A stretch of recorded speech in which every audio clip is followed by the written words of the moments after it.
সবাইকে স্বাগত জানাচ্ছি বেখবর চ্যানেলে।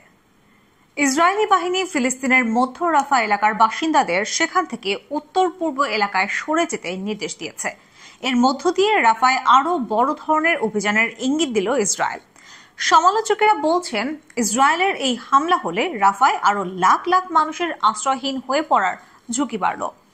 এছাড়া রাফার মধ্যাঞ্চলে স্থল অভিযানের ফলে আরও ধ্বংসযজ্ঞ দেখা যাবে। আরও অনেক মানুষ আশ্রয়হীন হয়ে পড়বেন। এভাবে পুরো শহরে এগিয়ে যাবে ইসরায়েলি বাহিনী। এর আগে গত সপ্তাহে ইসরায়েলি ডিফেন্স ফোর্স রাফার পূর্বাঞ্চলের লোকজনকে সরে যেতে নির্দেশ দিয়েছিল।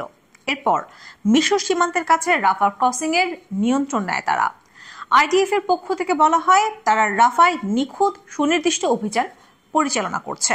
ইসরায়েলি সেনাবাহিনী শনিবার বলেছে, গত সোমবার পূর্ব রাফা শহর থেকে লোকজনকে সরে যেতে নির্দেশ দেওয়ার পর 3 লাখ মানুষ রাফা ছেড়ে আল বাওয়াসির মানবিক এলাকায় চলে গেছেন। এর আগে গতকাল শুক্রবার জাতিসংঘ বলেছিল 1 লাখ মানুষ রাফা ছেড়ে গেছেন। এর মধ্যে গতকাল মধ্য রাফা ছাড়া শহরটির পূর্বাঞ্চল ও উত্তরাঞ্চলের আরও এলাকা ছাড়তে লোকজনকে নির্দেশ দিল ইসরায়েল। লিফলেট, বার্তা, ফোন কল, সামাজিক যোগাযোগ মাধ্যমে দেওয়া পোস্টের মাধ্যমে এই ধরনের নির্দেশ দেওয়া হয়ে থাকে। অবশ্য দ্য গার্ডিয়ানের এক প্রতিবেদনে বলা হয়েছে, ইসরায়েলের পক্ষ থেকে রাফা থেকে লোকজনকে সেখানে পাঠানো হচ্ছে। সেখানকার পরিস্থিতি ভয়াবহ।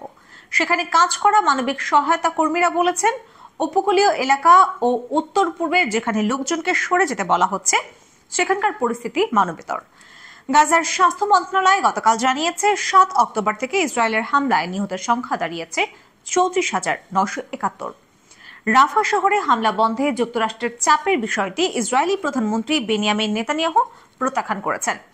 তিনি বলেছেন, রাফায় হামাসের শীর্ষ নেতারা রয়েছেন, হামাসের শক্তিও সেখানে।